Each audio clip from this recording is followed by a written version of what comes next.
A warm greetings to all. I am Mrs. Deepa J, Nursing Tutor, Department of Fundamentals of Nursing, Faculty of Sri Balaji College of Nursing, Rompet, Chennai.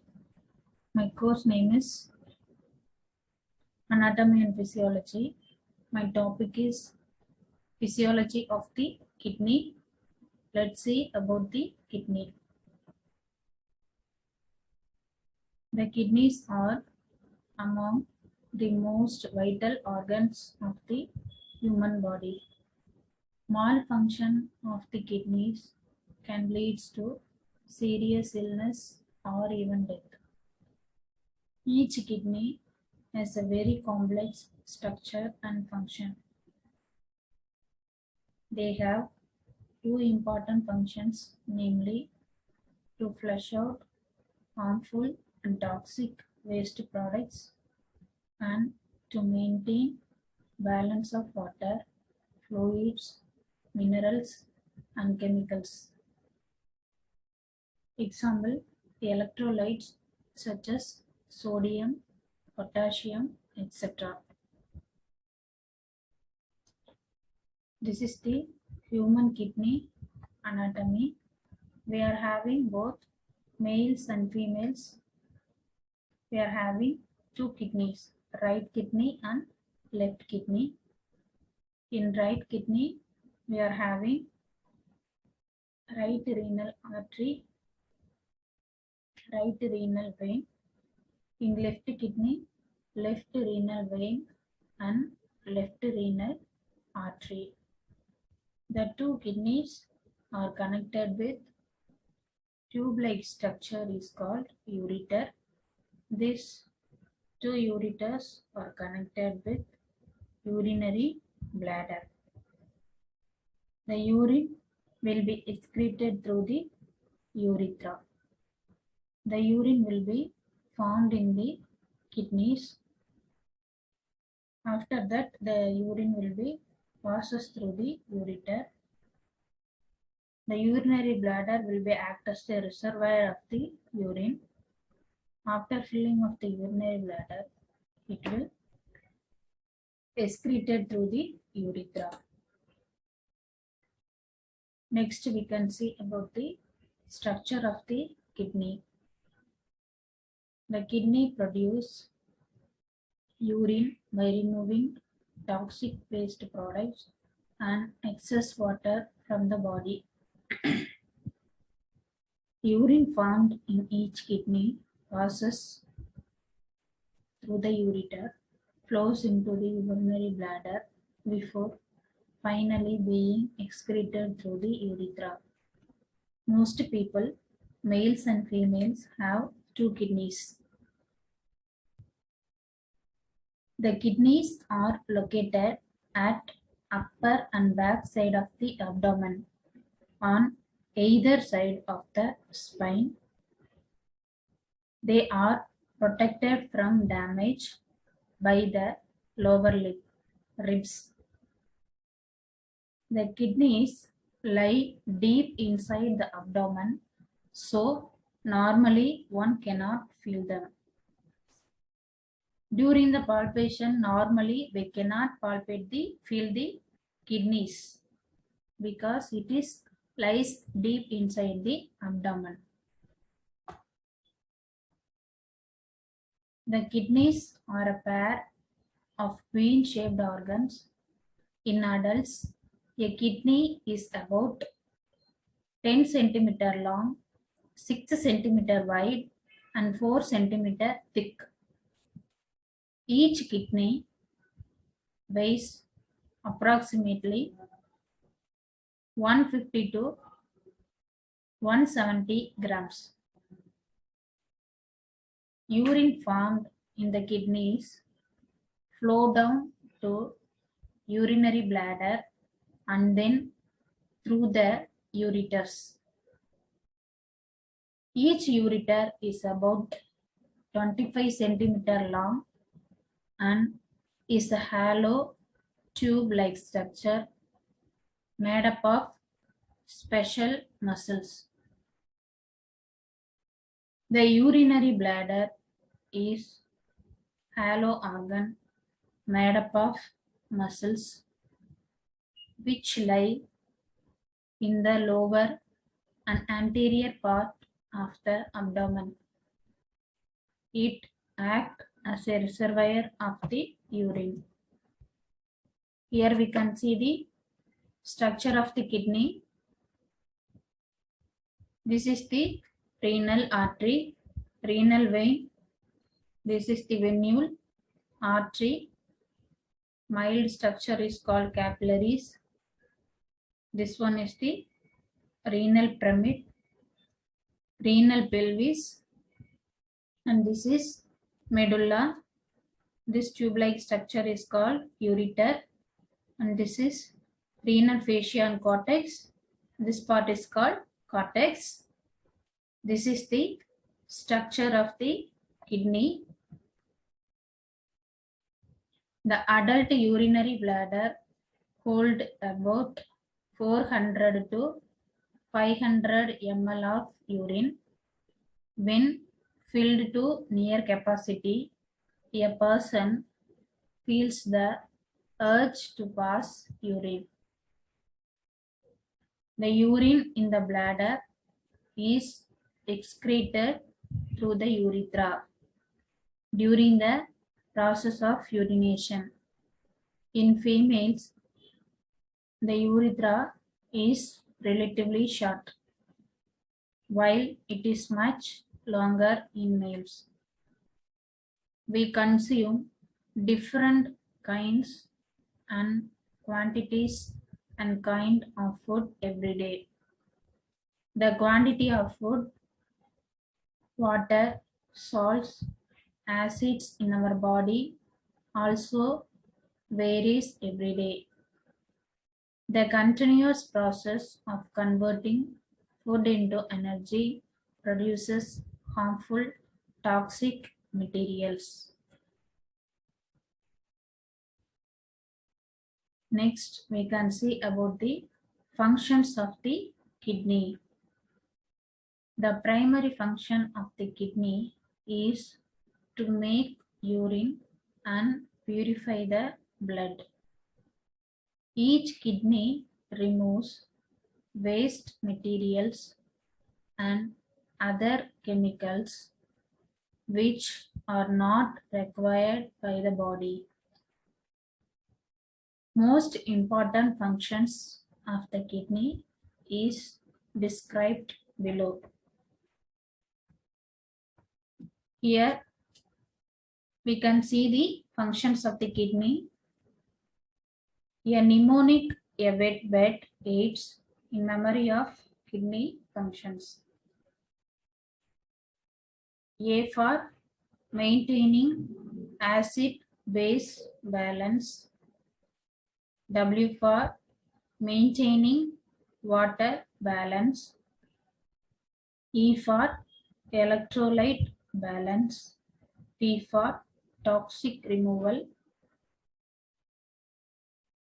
B for blood pressure control. E for making erythropoietin, and D for vitamin D metabolism. Through this mnemonic, a wet bed, we can easily remember the functions of the kidney. The first function of the kidney is removal of waste products.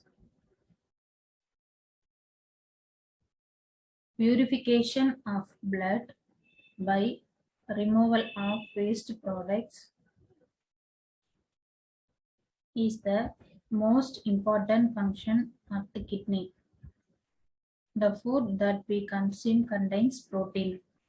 Protein is necessary for the growth and repair of the body. But as protein is utilized by the body, it produces waste products. Accumulation and retention of these waste products is similar to retaining poison inside the body. Each kidney filters blood toxic waste products which are eventually excreted in the urine. Creatinine and urea are two important waste products that can easily be measured in the blood. Their values in blood test reflects the function of the kidney. When both kidneys fail, value of creatinine and urea will be high. In removal of waste product, daily we are consuming protein. That protein waste metabolic product is toxic. So that toxic material should be removed through the kidney. In kidney failure patients, they will have the high level of blood creatinine and urea level. The next function is removal of excess fluid.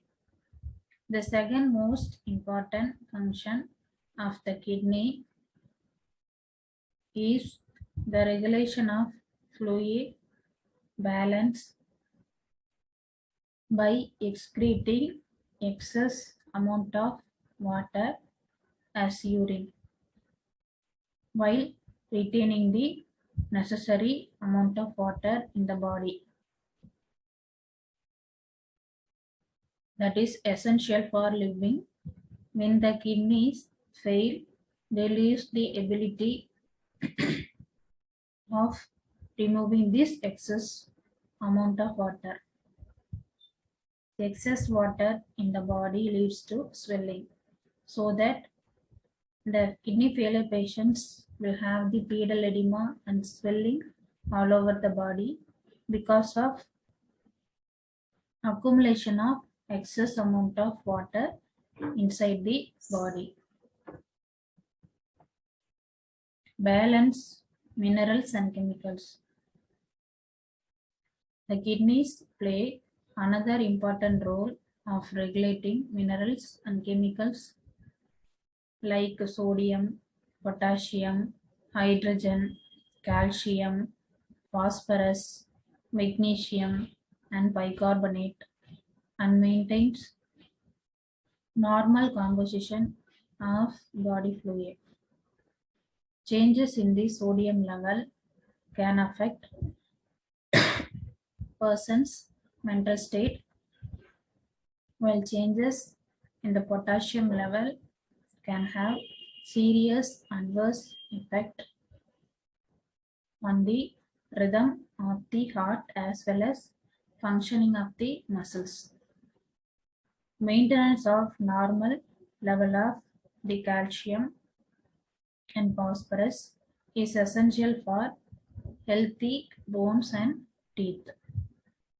The calcium and phosphorus are essential for the growth of the bones and teeth. In children with the kidney failure, they will have the less growth and growth retardation.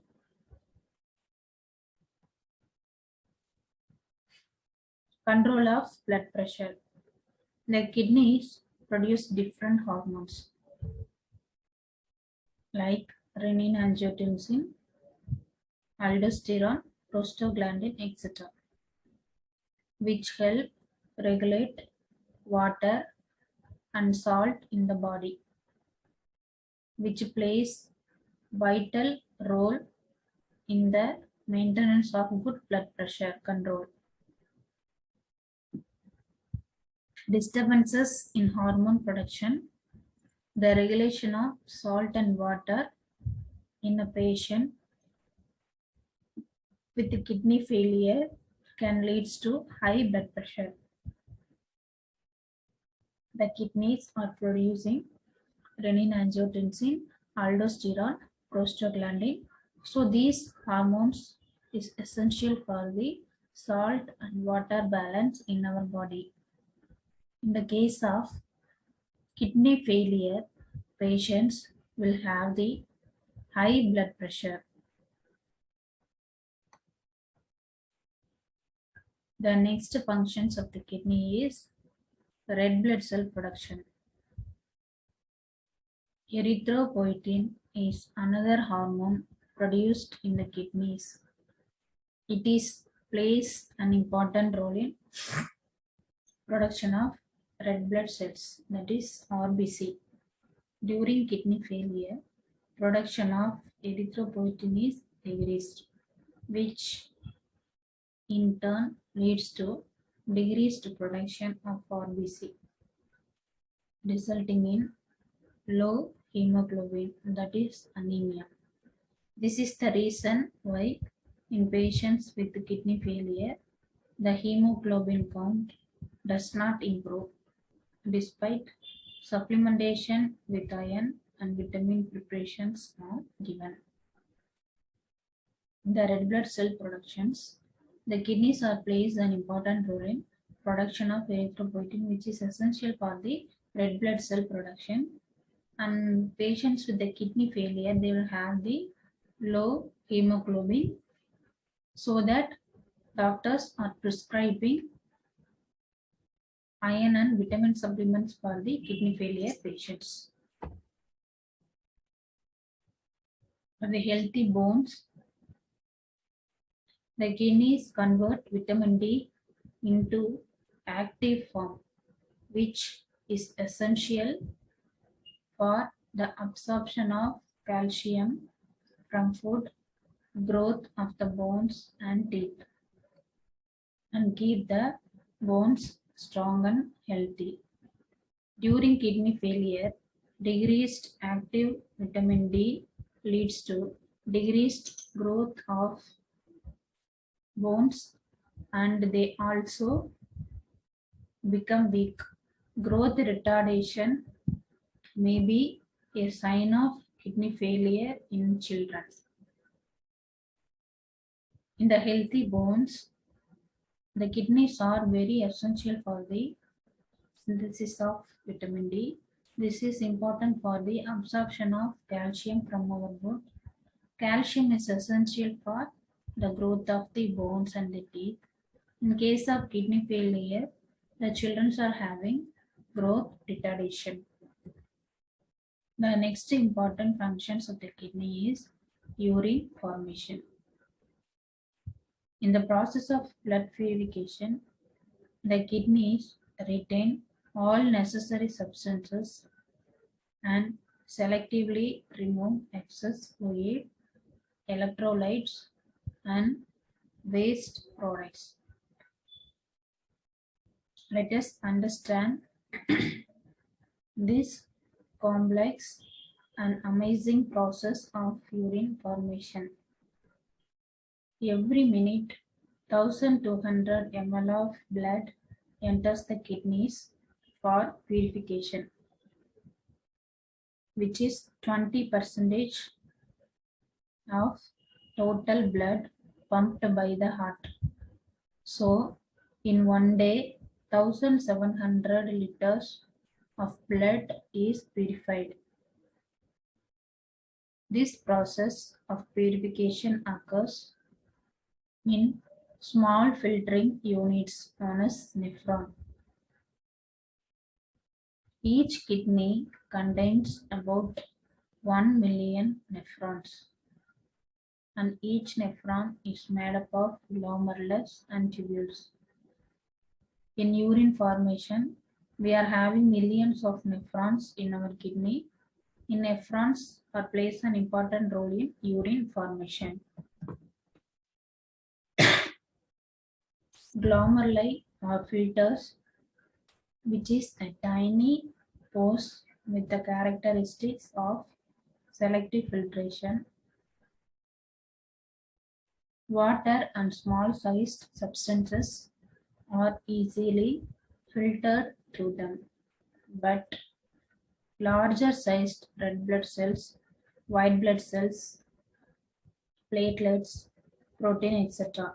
cannot passes through these pores.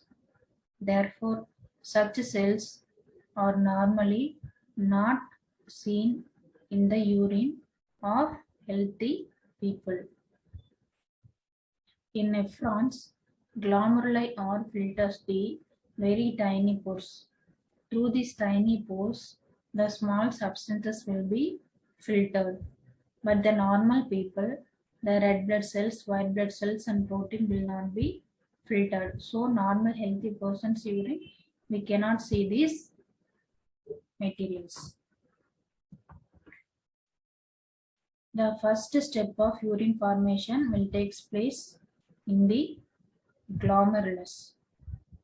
Here, it filters small solutes from the blood.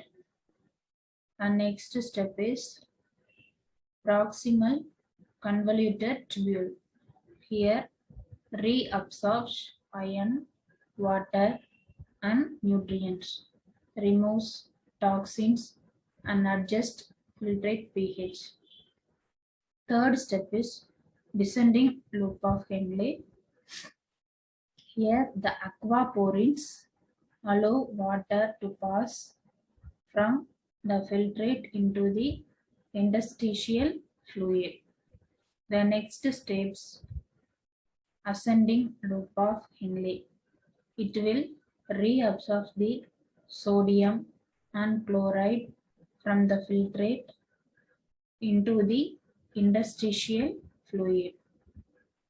This is the distal tubule. Here selectively secretes and absorbs different types of ions to maintain blood pH and electrolyte balance.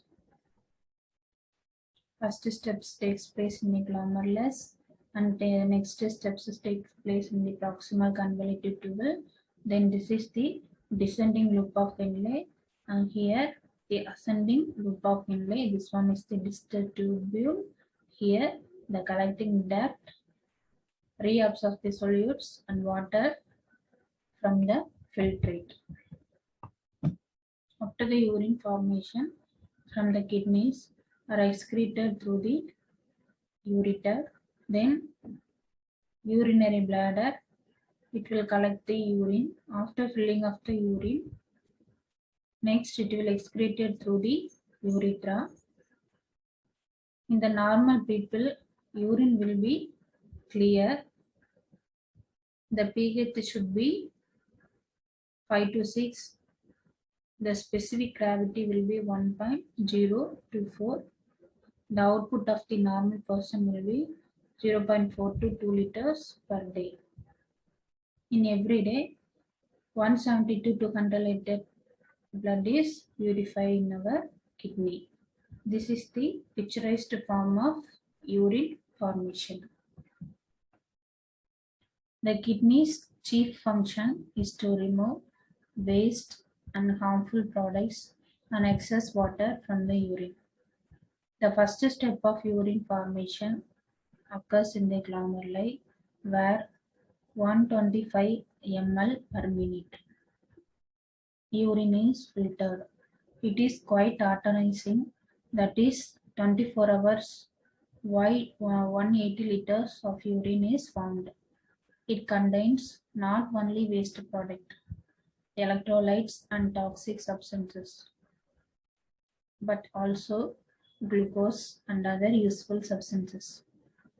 Each kidney performs the process of reabsorption with great precision. Out of 180 liters of fluid that enters tubules, 99% of fluid is selectively reabsorbed, and only remaining 1% of fluid is excreted in the form of urine. By this intelligent and precise process, all essential substances and 178 liters of fluid are reabsorbed in the tubules, whereas 1 to 2 liters of fluids, waste products, and other harmful substances are excreted.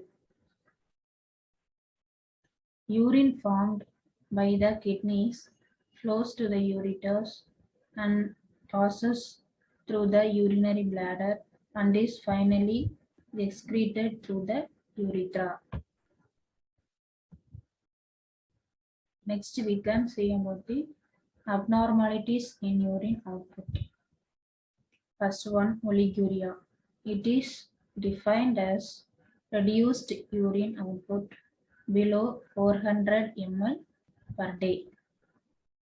Such urinary volume is insufficient to excrete the daily osmolar load.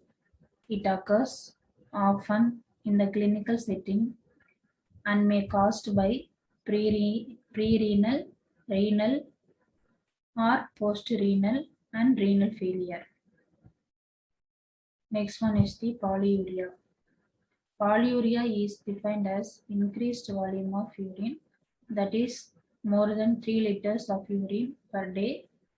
In diabetes mellitus, we can see it is one of the sign patients will have more urination, that is called polyuria.